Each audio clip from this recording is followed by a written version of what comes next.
by location, northeast of Court Street in LA 138, northwest of Court Street in LA 191, southeast of Court Street in LA 148, southwest of Court Street in LA 168, south of I-1016. Total number of suspects arrested 14, traffic crashes 18, traffic tickets 14. Also, I want to give y'all an update on a couple of incidents that occurred last Friday. There was a call to Riviere Bank, which is currently now named First Bank. Female had called in a bomb threat. Pulled out officers responding to the call along with the assistant of the sheriff's department. While officers were securing the bank, the owner of Court Street Cafe notified officers that they had a suspicious person inside. Officers went in, Detective Celestine and sheriff's office detective came in contact with that suspect. He was compliant. They detained him. In the process of patting him down, they found a handgun on him. He was also in possession of a backpack with an AR-15 type rifle pistol with 8 loaded magazine clips, probably over, I'm guessing over 300 rounds of ammunition. He was detained as a person of interest. Both of them, we found out who the female was. She was arrested on one count of terrorizing. The other guy, he was booked in for illegal carrying of the weapon. The lady who called in the bank, is she from West Baton Rouge Parish? She's from Baton Rouge. She had a Baton Rouge address. The guy, he was from out of town. He was from, his ID, he had a driver's license from New Mexico. So he was down here. I think he had a motel room he was sharing with his brother on 415. They acquired a search warrant. They found out where he was staying. They went inside. They found some more ammunition. I don't think they found any more guns, but they did find more ammunition. Did he have a permit to carry it? He had an Oklahoma permit To carry weapon, but he has to have Oklahoma driver's license ID, which he didn't have. And I think the state of Louisiana doesn't, the word recognize, Oklahoma gun permit. And as for the businesses around in the area, or even a resident, how did they go by being notified that there was a possible danger, even a threat? How was that happening? Well, during the incident with the officer was securing the bank, that's when some of the customers in there saw that this guy was acting suspicious. When the officers pulled up, all the police presence was there. He started acting suspicious. That's when the owner notified the officers to go in because everybody had kind of saw that he was kind of sticking out like a sore thumb. And that's when he went in. So I'm thankful that the customers, the owner, everybody in there saw what was going on. They was observing us, their surroundings, and prevented probably something serious from happening. You believe that he was there to do something serious, you think? Or he just had to? I can't say if he did, but I mean, don't nobody gonna tote around a backpack with a handgun on and an AR rifle with 8 fully loaded magazine clips on them. I'm a hunter. I'm not a gun nut, but I don't carry that much ammunition around with me. So apparently he had something on his mind. Chief, I just want to ask you a question. With that 911 hang up, that was an extreme emergency, or there was just someone playing on the phone? That was with this incident here. They called 911, then hung up when dispatch tried to call them back. They wouldn't answer the phone. So that's when the lady called. She called the bank actually and told them that there was a bomb threat that's about to happen. And that's when the bank called 911 and told them, say, hey, somebody just called the bomb threat. And that's when officers, responded and took the scene over pretty quickly. And was it a bomb threat or she just? No, the LSP came out with a dog, with a K9, and they went through the bank, they went around the bank was secure, so it wasn't no bomb or nothing, no elements or material or anything that was left that indicated that they left it there for a bomb threat. Towards the end, I know you can't really get specifics, but was Was there any connection between the female? We ruled out that it wasn't, but the investigation is still ongoing. We still, we don't think it is, but we still trying to, check all the boxes off. So y'all put all the business around on lockdown? That day the bank was closed and shut down, from LA1 to right there in front of the bank. So all that was shut down after everything was cleared and LSP came in and gave us a green light, then we had opened up everything back up. The other incident that I had that occurred over the weekend, one of the newly hired officers got himself into some trouble over the weekend. I was notified by Baton Rouge City PD. One officer had allegedly been involved in a physical altercation in Baton Rouge. He was booked into the parish prison. He is on administrative leave without pending investigation. That's what we just hired? Yes.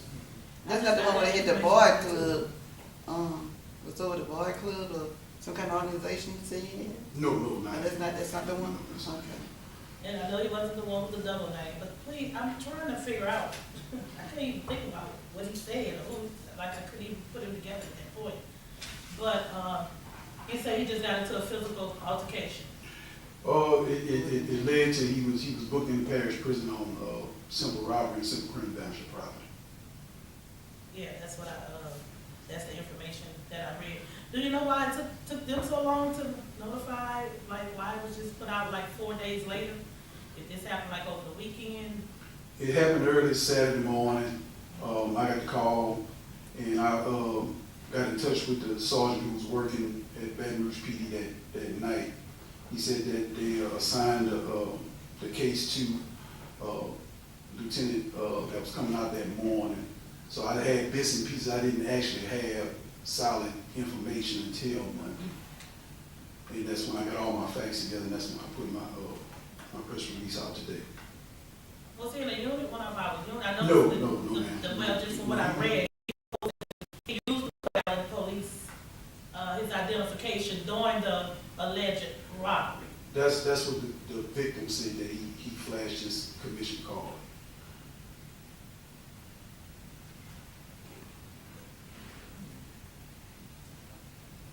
And in fact, if that was the truth, if he went forward, I don't have any charges to come up against him.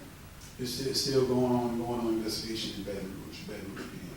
We're kind of waiting, Ms. Lacy, to figure out the results of the EBR's investigation, and from there, once the chief has that information, then he'll be able to conclude his investigation and decide what consequences, if there are any, will come in terms of the employment of the officer.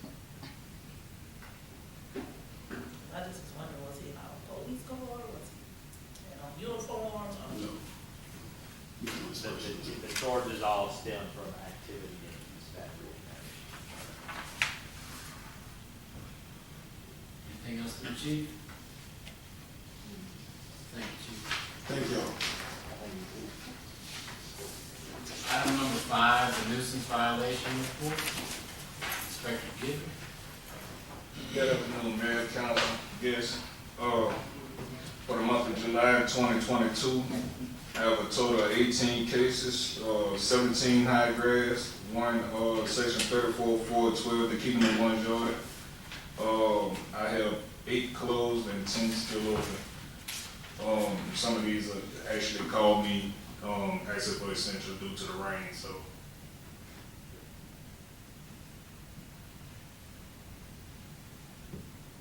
The property that I was asking is about, it says started, so that means they started working on it, right? The one on Bird Ridge.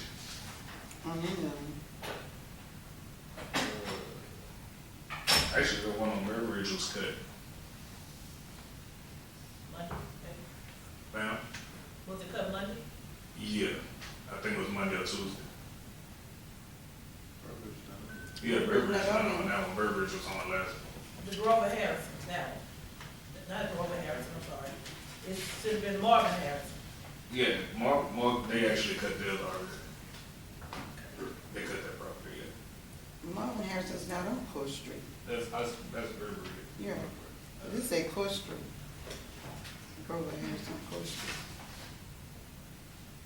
I don't even see him on the Yeah, list. it's not on. Yeah, that's not Marvin Harrison at all.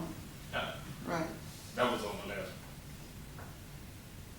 So it don't carry over, like, so, Not if they completed the Nah, job. but it's not completed. It's not done? I mean, they cut the grass. I passed by there earlier today too, to make sure. I'll make sure I check them. I mean, just cause, the complaints coming, Yeah. Anything else for Lance? Thank you, Lance. All right, have a good day. Item 6, adjourn.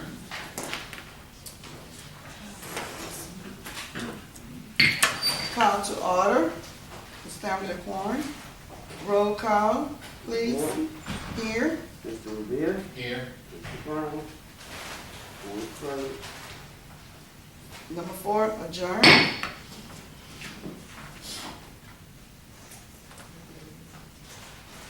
Community Development Committee, item number 1, call to order.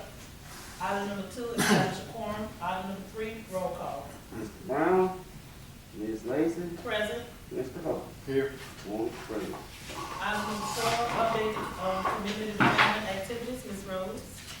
Good afternoon. Good afternoon. We're really excited. We're still trying to put committees together for our events and activities, but we do have some dates we want to share with everybody. I had not shared them the last time for our Christmas. I'm sorry. Can you hear me? I can All right. hear For Thank our you. Christmas event, our senior citizens holiday gala will be December 8th, and our downtown Christmas event will be December 11th. We're still soliciting any volunteers who want to be a part of the committees because, as you know, if you do a full day event, it's going to take several committees to make all this happen. So if anybody's got some names, drop them to me. If not, give them the number of City Hall or my number and tell them to call me if they want to volunteer to help. So we're really excited about that. We're still working on the possibility of other events, and of course, we'll always look for sponsorships for our events and activities. Hopefully, we'll get our Live on the Levee. We have one sponsor that's possible that's coming forward. So we want to try to kick that off, and hopefully we can get them also sponsored by outside entities, not necessarily the city, and then we just facilitate and put in the work to try to make it happen. We do have some information on partnerships in economic development with BRAC and some other things that they're putting on next week. So if y'all know any people with small businesses who want to get involved and find out how to get contracts and everything with Shell or Exxon or any of the other corporate people, Shintech, that are over here, there's a workshop that's going on, and I would love to give them that information so that they can go and get that information for them to find out how to get these contracts with these chemical companies that they can, broaden their income. We have a couple announcements. We know we've been having a lot of school supply giveaways, and it's been great. We got another one that's coming up that was shared with me, Scott United Methodist Church, where we're having a back-to-school giveaway on Saturday, August 6th, from 10 to 1, of course, and that's located at 310 of Chapel Street. And they will be giving away backpacks and school supplies. I think that might be all that I have. We got a lot of updates from Exxon and their involvement in the community, and it's very exciting. So we're trying to also get with them along with the Dow Chemical folk to get volunteers. I looked at the graveyard that's on Louisiana Avenue. We need help. We can't do it. We can't hire our employees to do it, so we're trying to get volunteers from the communities, and those are the two entities that said that they will work with us and trying to clean up the graveyards and other areas within the city. So that's kind of where we're going with that element to try to keep Port Island beautiful and clean. I'll take any questions at this time. Ma'am? The downtown event, you said December 11th? 11th. That's a Sunday? Yes, ma'am. Okay, so that's just a one day, you know what time? Yes, ma'am. We're going to start hopefully with a parade around 5 o'clock. We, if my bonfire builder gets back with me, we'll be lighting the bonfire at about 7, 8:30. We'll have a concert. December 8th is the senior citizens. Yes, Day? ma'am. Okay. Come with your good, comfortable shoes on. We're going to have to take care of them and It was make nice all the last year. seniors feel real good, so we're really excited about that too. That's something that they look forward to, and it kind of really worked. And last year, I think most of it was paid for by donations, and that's what we're looking forward this year. Hopefully, y'all been very generous, and we're gonna try to spend as little of the money that you've given us as possible by going out and getting donations and sponsorships. How you doing? You feeling okay? I'm good. I'm not. I think everybody, as my doctor explained, it's not if you gonna get the COVID, it's when you get it. So, yeah, no, I'm back and I had my 5 days off and had my little medicine, so we back on the road. I'm glad you're feeling better. Thank you. Any You other know you questions? was sick. I was trying to hide it from you so you would tell me. No, I'm just teasing. So, yeah, so hopefully we're still soliciting, opening, so in 2 weeks, within about 2 weeks, we'll call a big committee meeting. So if anybody just want to get involved and just find out what's going on in the city, please refer them to us. We won't turn anybody down. We need all ideas, all open hearts and all open minds. Okay, let's turn it down, become the foolishness. Thank you. Item number 5, discuss planning and zoning commission recommendations to approve the final plat of the first filing of the Westview Crossing subdivision consisting of lots 1 through 76. As you know, this project has been under development for some time. You all previously approved the preliminary plat. Now we're at the stage of approving the final plat for the first 76 lots, or 77 lots. And Mr. Tatum is here representing the developers to discuss or entertain any questions relative to any significant changes from the preliminary to the final. That's really all we're going to address. Sure, okay, thank you. Ladies, Mr. Mayor, Councilman, I'm Jim Tatum with Tatum Engineering. And as Lance said, of course, we've been before the Planning Commission and the council numerous times to work through this project, and we're finally getting near the end of the first phase of the development, which is referred to and shown on the right side. Straighten that out a little bit.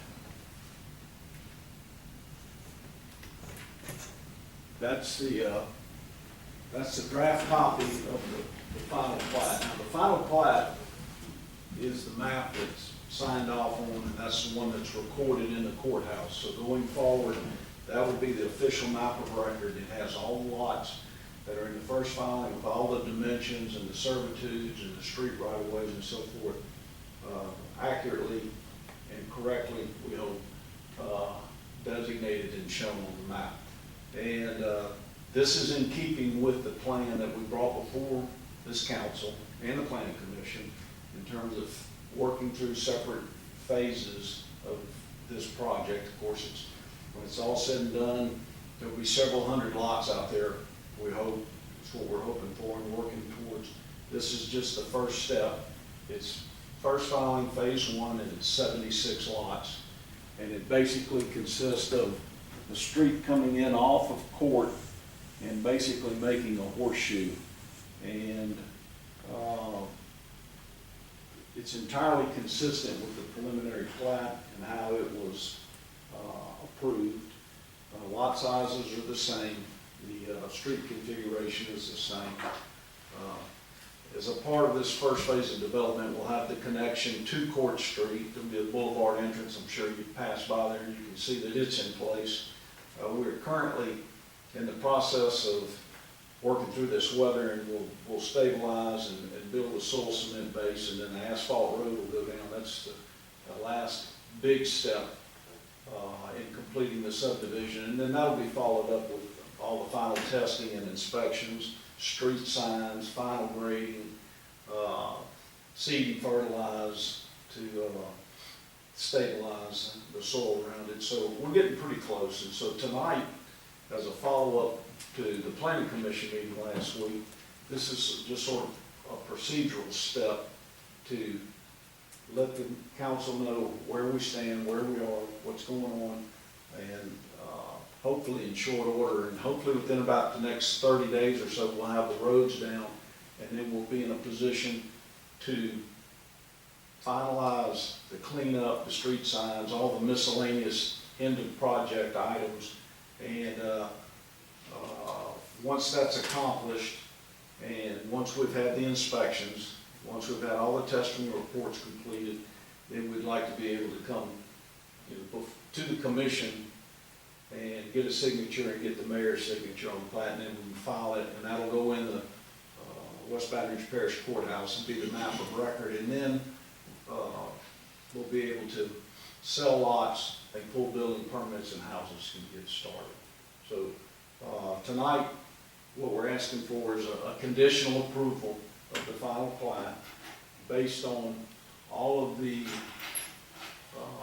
end of project items being properly completed, and we'll know that Lance will be taken, his concerns will be taken care of, and of course the mayor's concerns will be taken care of, and then once those are resolved, then we'll look for signatures, and on the plat itself, there's a spot for the mayor and the planning commission chairman to sign, and then we put it in the courthouse. So again, this is kind of a procedural step tonight. We're not asking to approve it, we're asking for a conditional approval so that once we get everything completed, we can move forward with the recording the plat. So I'll be glad to address any questions or answer any questions. The issues that y'all are having at the by the West Palm with the tie-in, I know some things that kind of had to deal with the state at the tie-in right there. I think it was some with the 3 feet and 50. I mean, have all that been taken care of? We have. Because those people in that subdivision is ready to get that done and over with at the end of their subdivision number 1. But I just want to know, were there any other issues that you were running into, or have it kind of been, let's see, what, state approved? And that's where it is right now. I spoke with Cedric LaCour, he's the permit specialist with District 61, and explained to him, I wrote him a letter and explained to him exactly what we were doing, and he indicated that everything, from his perspective, everything was good, everything was okay, and then he would process the revised DOT permit to make the tie-in, and that's where it stands right now. And we could get the response from him any day. So the connection will be made in short order, and of course we won't look to file the final plat until all that's resolved.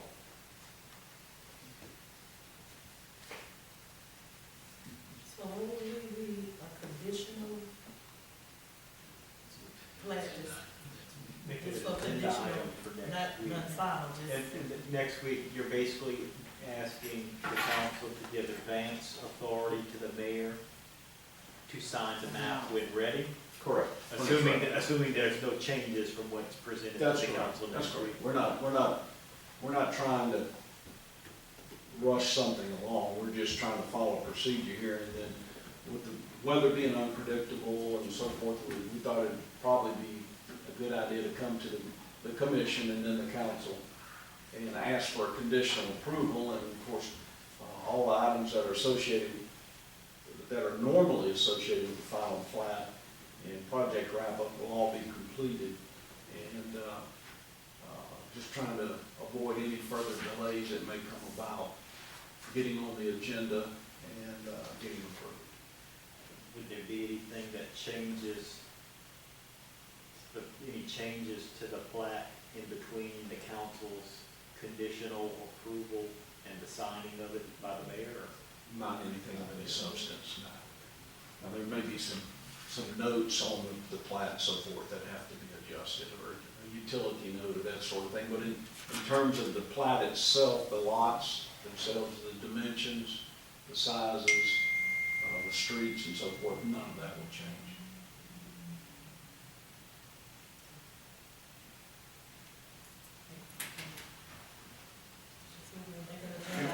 In the first, Mr. Tatum, and I've been getting a lot of questions. Are these gonna be, what size homes, or are these gonna be 2, 3 bedroom homes, 4 bedroom homes, or is I can't really speak to that, but every indication that I've gotten Mhm. through the All-Star folks and from Dennis and the SLD, that more than likely you're gonna see the bulk of the houses will be 3 bedrooms, 2 bath. homes. Until you get to the larger lots in the back. Correct. And then that's kind of the hope here, the game plan is you see the subdivision, you get the activity started, you get folks living in the subdivision, and then you run out of closet space and you gotta get a bigger house, right? You don't need a bigger house, you need more closets, right? And so that's kind of how it works, and then once you've got a community there that's accustomed to the location, and then an opportunity comes where you can go further into the subdivision and buy a bigger house, you don't really have to leave your neighborhood, you stay in your neighborhood. And you can have You don't know a price range or anything, you probably not. the price range is kind of tough today, numbers are all over the place, but, the original talk was starting in the 170 to 180 range, and then working up from there. And so those numbers are probably gonna be higher than that with, the inflation and the cost of everything that we've experienced here over the last 6 months or a year. So those houses are being based on sugar mill, houses in their neighborhood? They'll be similar, yes, ma'am.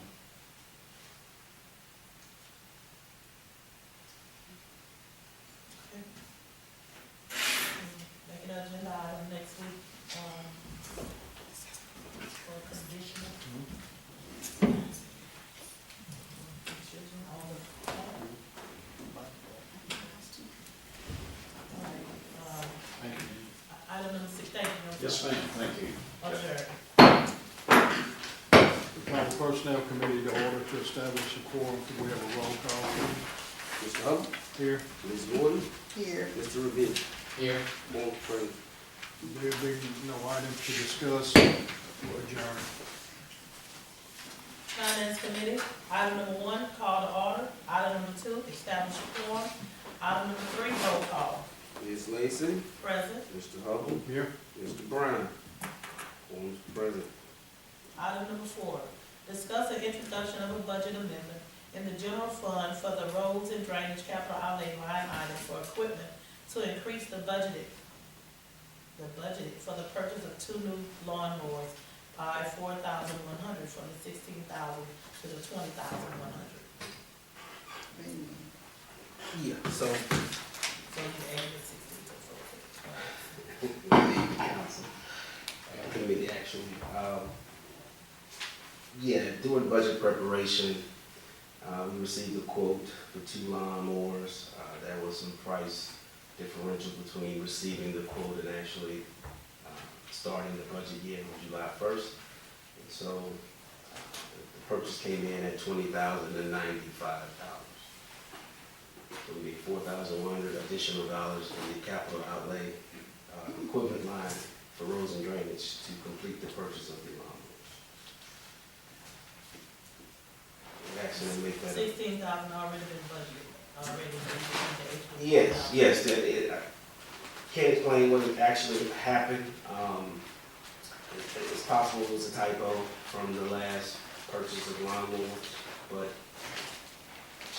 we reported to the budget preparation folks to make it $20,000. It just didn't happen, so here we are. No cushion in here, I'm not gonna necessarily say that this time, but same result. So we asked you to make that an agenda item for next week, to introduce that ordinance. Any questions? We'll make an agenda item for next week.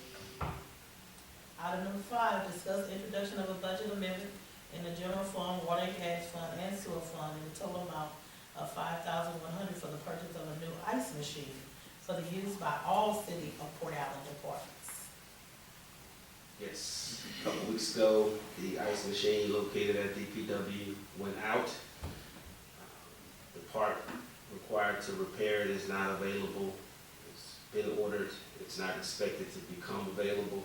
If it does, then we'll fix it and have 2 machines, but in the meantime, we replaced the machine, ordered the machine to replace the machine, and the price came to $5,096 and some change. I mean, if we gonna get a new one, could you just kind of like just, void that other purchase some type of report? Hey, don't worry about it, we're getting a new one. But, well, the mayor wants to repair it if possible and move it to City Hall. So, The ice machine? yes, the old ice machine, correct. Where you gonna put it In the kitchen. Believe it or not, we use Well, a good bit of ice, and we always have to carry it, so it's not a bad idea under the circumstances. Yeah, So, and- if we can find a part, I mean, Yeah, it's that's if we can find a boy, right, it'll be surplus. surplus. And even if we repair it, it'll be surplus, because we don't need it. Okay. We can make that an agenda item for next week too. Thank you. Any other question? I have a question about these 2 items, not what we just talked about, that's okay if I ask you a You question? have a question about something not on the agenda? Right, You can. can I, or not? I'll come Sure. to the next meeting. Shoot, go for it. I just, only question I want to know is when we'll be able to start using our monitor up here? Well, this meeting is not a voting meeting, so it's not necessarily at issue tonight, but they are working on the kinks in the system. That's all I can report at this point. They're working on what? Well, I think there are some bugs in the system because, as Ms. Rocher and I experienced in the past, we came up here and tested the system prior to a meeting and it worked flawlessly. And then by the time the meeting started, it didn't. And so all I can say is that it's computer software issues. I was just wondering, we never really had an opportunity to use it. Like I said, we tested it a few months ago, it worked fine, then it didn't. We came in here last month and it worked fine, and then it didn't. So all I can say is that everything that's been happening with the system has been reported, and they are working on trying to resolve it. Okay. Thank you. You're welcome. Item number 6. Mayor Court.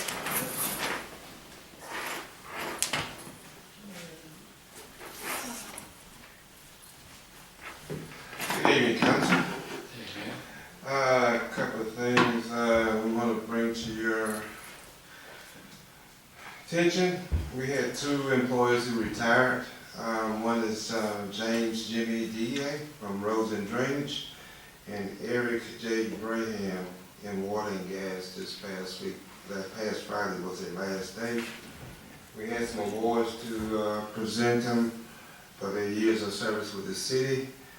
They had in excess of 27 years each. And in fact, I'll show you. Mayor? They were invited? They were invited. However, they were invited last week, and they had to go and check schedules. And I informed them that if they were unable to attend the committee, then they could come to the council. But no one really told me they were. So, Well, we'll keep up.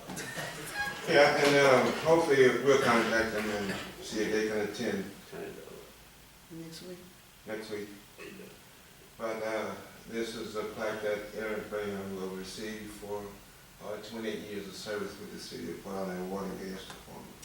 And Jamie has the same one with his name on it.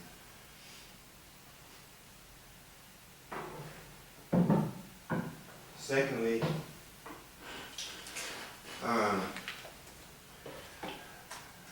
we had opportunity to have some student workers work with us this summer. And one of the student workers, well, 2 of them applied for a scholarship with the Louisiana Black Caucus of elected officials, board members. Of course, I'm one of the board members of that organization. And they had a scholarship to represent two individuals that were former presidents of the organization, which is part of LMA. And it's called the Riggins Sampson Memorial Scholarship Award. And it was stated in honor of the life and legacy of the late McClure Sampson, former president of the Louisiana Black Caucus, and Councilman of Bogalusa, and the late David Riggins, mayor of the city of Benton, Louisiana, and all our past presidents and members of the Louisiana Black Caucus Association. Now, the purpose of this scholarship is to assist first and second year undergraduate students across the state to defray some of the cost of tuition of college and or community colleges. The Louisiana Black Caucus Association and mayors will continue to encourage the students who are awarded scholarships to finish their higher learning degree, share their experience in the communities where they live, and strive for greatness. Scholarship awardees are also asked to participate in a public engagement event with local leaders on issues that will better their local towns and cities. And one of our students who worked with us this year, and she's here today, her name is Haiti. Miss Hante, can you come up?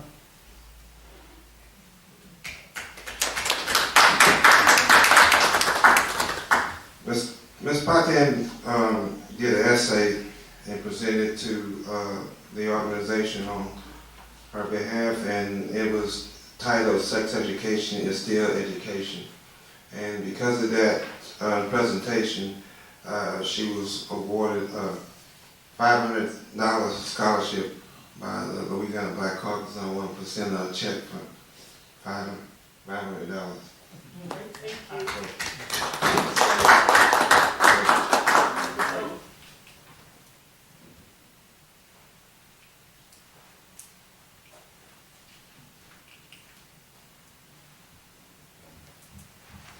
And I think Ms. Haley, you want to tell us a little bit what college you're going to be attending?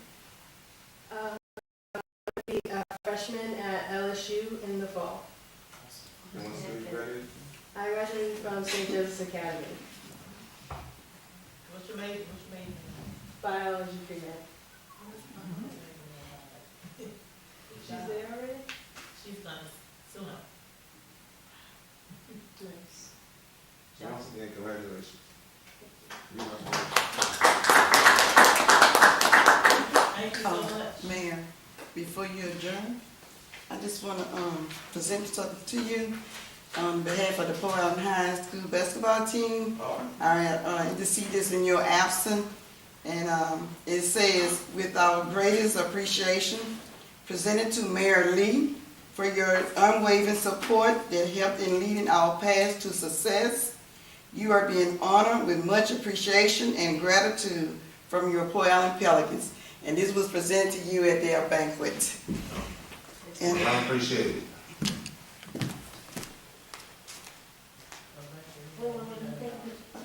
I'd be glad to.